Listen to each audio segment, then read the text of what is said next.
Good morning students, मैं इस्माइल से प्रभा आज आपके साथ पावर पॉइंट प्रेजेंटेशन में इंसर्ट मेन्यू में टेक्स्ट ग्रुप के बारे में बातचीत करूंगी। तो सबसे पहले हमने एक स्लाइड बनाई हुई है, इसमें हमने पिक्चर मीना से संबंधित पिक्चर को लिया हुआ है स्लाइड के ऊपर। अब हमारी स्लाइड सेलेक्टेड है इस टाइम। अब हमें इसका जो फर्स्ट ऑप्शन है टेक्स्ट ग्रुप का वो है टेक्स्ट बॉक्स, यानी कि आपको जब अपनी स्लाइड के अंदर टेक्स्ट बॉक्स इंसर्ट करना होता है या किसी शेप के अंदर टेक्स्ट ऐड करना होता है तो आप टेक्स्ट बॉक्स कमांड का यूज़ करते हैं। यहाँ पर हमने टेक्स्ट बॉक्स पर क्लिक किया। अब हमने यहाँ ये देखिए, ये आपके पास टेक्स्ट बॉक्स आ गया। अब आप इसके अंदर लिख सकते हैं। मान लीजिए मैंने यहाँ लिखा मीना। अब मैं इसका फॉन्ट साइज भी चेंज कर सकती हूँ, कलर चेंज कर सकती हूँ। ये देखिए, ये बढ़ा दिया या और भी बड़ा हम थोड़ा सा इसको कर लेंगे। और इसका कलर ये देखिए, ये हो गया और इफ़ेक्ट दे दिया मैंने इसको बोल्ड। इस तरीके से हमारा टेक्स्ट बॉक्स कमांड का यूज़ होगा। अब आप देखिए, जो सेकंड ऑप्शन है टेक्स्ट ग्रुप के अंदर वो है हेडर एंड फूटर। हेडर और फूटर जो कमांड होती है, आपने कई बार देखा होगा बुक्स में जो आपके पेज होते हैं ऊपर की तरफ या किसी राइटर का नाम लिखा होता है, तो जो ऊपर की तरफ छोटा सा ब्लॉक ऑफ टेक्स्ट होता है उसे हम बोलते हैं हेडर। और उसी तरीके से पेज पर नीचे की तरफ ब्लॉक ऑफ टेक्स्ट लिखा होता है, जैसे कि मान लो कोई चैप्टर चल रहा है, उस चैप्टर का नाम जब तक वो चैप्टर चलेगा उसके सभी पेजेस पर वो नाम दिखेगा। फूड से रिलेटेड आपका चैप्टर है, उस पर हर पेज पर फूड लिखा हुआ है नीचे, तो ये है हमारा फूटर। इसी तरीके से आप पेज नंबर भी देखते हो या डेट भी देखते हो, तो ऊपर या नीचे हम जो ब्लॉक ऑफ टेक्स्ट हमारे स्लाइड में देते हैं उसे हम बोलते हैं हेडर और फूटर। अब हम ये कैसे लगाते हैं आप देखिए। मान लीजिए मैं एक और स्लाइड बनाती हूँ। हमने ये लिया, यहाँ मैंने इसमें एक पिक्चर इंसर्ट की। ये मैंने ये पिक्चर ले ली, इसको मैंने इंसर्ट किया। अब आप देखिए, ये इसका मैंने साइज़ थोड़ा बड़ा कर लिया। अब मुझे यहाँ पर इस पिक्चर के अंदर हेडर या फूटर लगाना है, तो हमारी ये स्लाइड इस टाइम सेलेक्ट की हुई है। हेडर एंड फूटर पे क्लिक करेंगे। यहाँ देखिए सबसे पहला ऑप्शन है स्लाइड, जो कि हमारा ओपन है। इसमें फर्स्ट ऑप्शन है इंक्लूड ऑन स्लाइड, यानी कि आपकी स्लाइड के ऊपर आप क्या इंक्लूड करेंगे, डेट एंड टाइम। इस चेक बॉक्स में अगर आप क्लिक कर देते हैं तो आपकी जो स्लाइड है उस पर डेट एंड टाइम शो हो जाएगा, ये देखिए। और यहाँ जो डेट एंड टाइम पर जैसे ही शो करे होगा आपके सामने अपडेट ऑटोमेटिकली आएगा। इसका मतलब ये है कि आप अगर इस पर क्लिक कर देते हैं, अपडेट ऑटोमेटिकली को क्लिक करते हैं, तो यहाँ जब भी आप प्रेजेंटेशन देंगे उस समय के अनुसार डेट अपने आप अपडेट हो जाएगी। अगर इसको आप नहीं करते, क्लिक फिक्स्ड को करते हैं, तो इसका मतलब ये है कि आप इसमें जो डेट आप चाहिए, चाहे आप प्रेजेंटेशन बाद में दें, पहले दें, या अगर आपने आज प्रेजेंटेशन बनाई है, आज की डेट आप डालना चाहें तो वो आप डाल देंगे, वो डेट चेंज नहीं होगी। चाहे आप प्रेजेंटेशन बाद में करें तो भी आपकी जो डेट है वही रहेगी। तो फिक्स्ड का मतलब ये होता है। और अपडेट ऑटोमेटिकली में करंट डेट आती है, जो कि समय के अनुसार जब भी आप इसका प्रेजेंटेशन देंगे तब वो अपने आप चेंज हो जाएगी। अब देखिए नेक्स्ट ऑप्शन है स्लाइड नंबर। जो चेक बॉक्स है, अगर आप इसमें क्लिक कर देंगे तो ये देखिए स्लाइड नंबर पे क्लिक करते ही यहाँ पर आपको प्रीव्यू शो हो रहा है। ये यहाँ देखिए, ये मैंने जैसे ही स्लाइड नंबर पे किया तो यहाँ पेज के नीचे राइट साइड में आपका स्लाइड नंबर शो होगा। अगर मैंने इसको बंद किया तो देखिए ये हट गया, मैंने इसको लगा दिया। अब यहाँ है फूटर, ये मैंने फूटर पे क्लिक किया तो देखिए बीच में ये प्रीव्यू में देखिए ये भी हो गया। इसको मैं हटा के दिखाती हूँ, ये देखिए ये हुआ। अब फूटर के अंदर आप कुछ भी डाल सकते हैं। मान लीजिए मैंने यहाँ मीना डाला, मीना कि मुझे हर स्लाइड के नीचे मीना फूटर के रूप में दिखाई दे। अब नेक्स्ट ऑप्शन जो इसमें आपके पास चेक बॉक्स है उसमें लिखा हुआ है don't show on the title slide, यानी कि जो हम हेडर और फुटर डाल रहे हैं, हम नहीं चाहते कि हमारी जो टाइटल स्लाइड है उस पर आए, यानी कि फर्स्ट स्लाइड जो होती है जो बता रहे, जिसमें हमें ये शो किया जाता है कि ये हमारा जो प्रेजेंटेशन है किससे संबंधित है, हम चाहते हैं कि उसके ऊपर हेडर और फुटर शो ना हो। तो हम इसको चेक बॉक्स में क्लिक कर देंगे तो ये टिक का निशान आ जाएगा। अब आप अप्लाई टू ऑल कर दीजिए। ये देखिए यहाँ पर डेट आ गई, जो हमने दी थी, ये मीना आ गया, ये 2 नंबर। इसको मैं अभी आपको बोल्ड करके और थोड़ा फॉन्ट इंक्रीज करके बताती हूँ तो आपको और अच्छे से क्लियर हो जाएगा।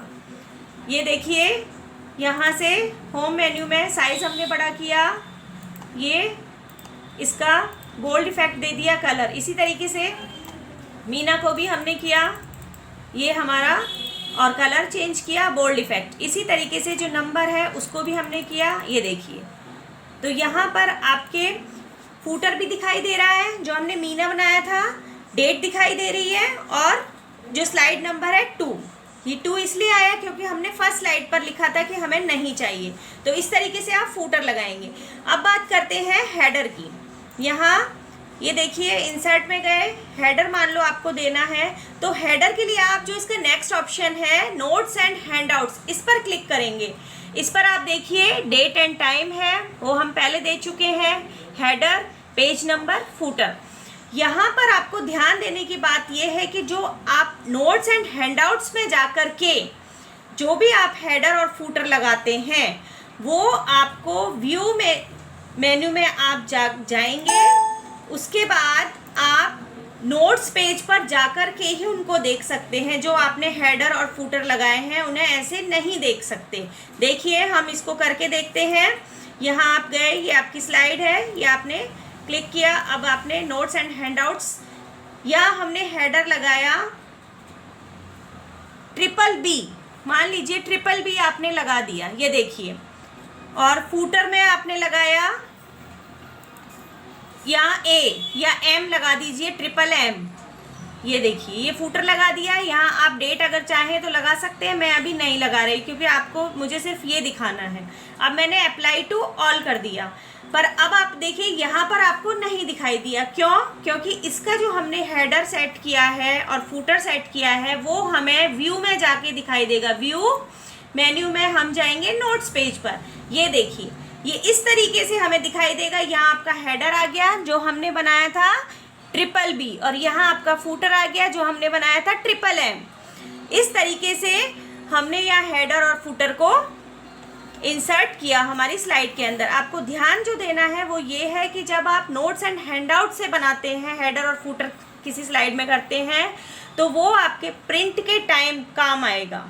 इसलिए वो हम व्यू मेन्यू में जाकर के नोट पेज पर क्लिक करेंगे तभी दिखाई देगा। जबकि हम अगर स्लाइड में जाकर के फूटर सेट करते हैं तो वो हमें स्लाइड के ऊपर तभी दिखाई दे जाएगा। अब हमारा टेक्स्ट ग्रुप का नेक्स्ट ऑप्शन जो है वो है वर्ड आर्ट, यानी कि जब हमें अपनी स्लाइड में कोई डेकोरेटिव टेक्स्ट डालना होता है तो हम वर्ड आर्ट कमांड का प्रयोग करते हैं। सबसे पहले हमने इसके ऊपर क्लिक किया तो आप देखिए इसमें कई तरह के आपके सामने स्टाइल्स आ गई हैं। आप जो भी लेना चाहेंगे, इसको एक को आप सेलेक्ट कर लीजिए। मान लीजिए मैंने ये लिया, आपके पास एक टेक्स्ट बॉक्स खुला, अब आपने इसको यहाँ ऊपर लिया, अब आप इसमें अपना टेक्स्ट टाइप कर लीजिए। मैंने यहाँ लिखा मीना, ये देखिए मीना, तो जो मैंने आर्ट उसमें सेलेक्ट किया था मीना, हमारा उसी आर्ट में लिखा हुआ आ गया। तो ये है वर्ड आर्ट। हमारा टेक्स्ट ग्रुप का नेक्स्ट ऑप्शन है डेट एंड टाइम। इस कमांड का प्रयोग हम स्लाइड में करंट डेट और टाइम इंसर्ट करने के लिए करते हैं, और जहां हम कर्सर छोड़ते हैं वहीं पर हमारी डेट और टाइम आ जाता है। अब यहाँ पर अभी हमारे पास इस स्लाइड में ऑलरेडी डेट डली हुई है, इसलिए हम फर्स्ट जो स्लाइड हमने बनाई थी उसके ऊपर डाल करके देखेंगे, जिससे आपको एकदम पता लग जाए कि हाँ इस तरीके से डेट और टाइम को इंसर्ट किया जाता है। क्योंकि यहाँ अगर मैं इस स्लाइड में डाल के दिखाऊंगी तो डेट ऑलरेडी डली हुई है, सिर्फ टाइम आएगा। तो इसलिए हम वापस फर्स्ट स्लाइड पर जाते हैं।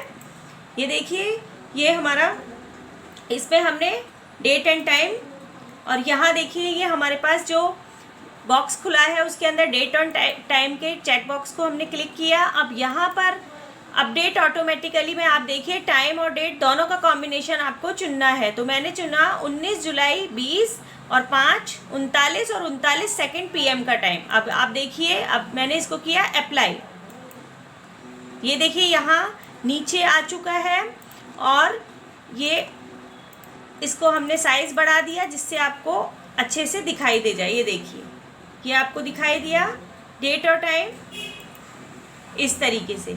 ये इस तरीके से हमने इसमें अपनी स्लाइड में करंट डेट और टाइम को इंसर्ट इस कमांड के द्वारा किया। अब हमारा नेक्स्ट जो कमांड है टेक्स्ट बॉक्स ग्रुप की वो है स्लाइड नंबर। ये स्लाइड नंबर हम हेडर और फूटर वाले कॉलम में जब हम गए थे तब हमने वहाँ से दे दिया है।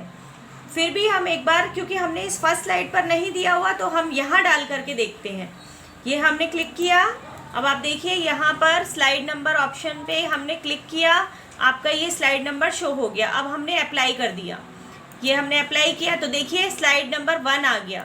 अभी तक इस स्लाइड पर हमने इसलिए नहीं दिया था क्योंकि ये हमारी मेन स्लाइड थी, जो है अपनी हमारी प्रेजेंटेशन को बताने वाली स्लाइड है वो थी, इसलिए हमने इसमें नहीं डाला था। पर हमने इस कमांड को समझने के लिए इस स्लाइड पर हमने ये ऑप्शन अप्लाई किया है। बच्चों यहाँ ध्यान देने वाली बात ये है कि जहाँ हमारा कर्सर होता है वहीं पर डेट और टाइम आता है, पर यहाँ इस स्लाइड में डेट और टाइम नीचे इसलिए आया क्योंकि हमने हेडर और फूटर कमांड पढ़ते समय वहाँ पर ऑलरेडी डेट हमने स्लाइड में डाल दी थी, इसलिए वो अपने आप बाय डिफ़ॉल्ट नीचे आया। इसे हम अपने हिसाब से ऊपर नीचे भी ड्रैग करके ले जा सकते हैं। ये देखिए, आप इसे यहाँ भी ले जा सकते हैं, इस कॉर्नर पे भी ले जा सकते हैं, नीचे भी ला सकते हैं, ये आपके ऊपर डिपेंड करता है। इस तरीके से टेक्स्ट ग्रुप में हमारा जो नेक्स्ट ऑप्शन है, नेक्स्ट कमांड है, वो है सिंबल। इस कमांड के द्वारा सिंबल आदि डाले जा सकते हैं जो कि कीबोर्ड पर आपके नहीं होते। जैसे कि मान लीजिए आपको मीना के साथ कोई सिंबल या डालना है, तो हमने इसको सेलेक्ट किया। अब हम सिंबल कमांड पे क्लिक करेंगे। अब आपको जो भी इसमें सिंबल डालना हो मीना के साथ, आप उसे इंसर्ट, ये देखिए यहाँ पर एक मैंने डॉट डाला तो ये हमारे पास डॉट मीना के साथ लगा हुआ आ गया। बच्चों हम अभी विंडोज़ 7 पर काम कर रहे हैं, इसलिए टेक्स्ट ग्रुप के अंदर हमारे पास सिर्फ सिंबल ऑप्शन है, जबकि विंडो 10 में आपको इसके सिंबल ऑप्शन के साथ साथ इक्वेशन ऑप्शन भी मिलता है। यहाँ इक्वेशन ऑप्शन के बारे में मैं आपको थोड़ा सा बता देती हूँ कि इसके द्वारा कॉमन मैथमेटिकल इक्वेशन स्लाइड में इंसर्ट की जा सकती हैं, जैसे ट्रेडमार्क सिंबल, पैराग्राफ, मार्क्स और यूनिकोड कैरेक्टर्स जो कि आपके कीबोर्ड में नहीं होते हैं, वो इंसर्ट किए जा सकते हैं। जहाँ कर्सर छोड़ते हैं वहीं पर हम इन्हें इंसर्ट कर सकते हैं। टेक्स्ट ग्रुप का हमारा जो लास्ट ऑप्शन है वो है ऑब्जेक्ट। इस कमांड के द्वारा स्लाइड के अंदर एम्बेडेड ऑब्जेक्ट डाला जा सकता है। मान लीजिए आपको इसी स्लाइड में कोई पावर पॉइंट प्रेजेंटेशन की ही कोई और स्लाइड भी बनानी है, तो आप इस पर पहले क्लिक कीजिए।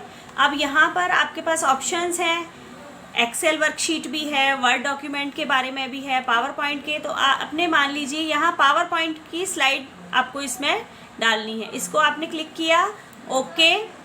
ये देखिए यहाँ पर आपके पास स्लाइड आ गई। अब आप इसके ऊपर अपना काम करके इस स्लाइड के ऊपर भी इस स्लाइड को तैयार कर सकते हैं। ये होता है हमारा ऑब्जेक्ट कमांड।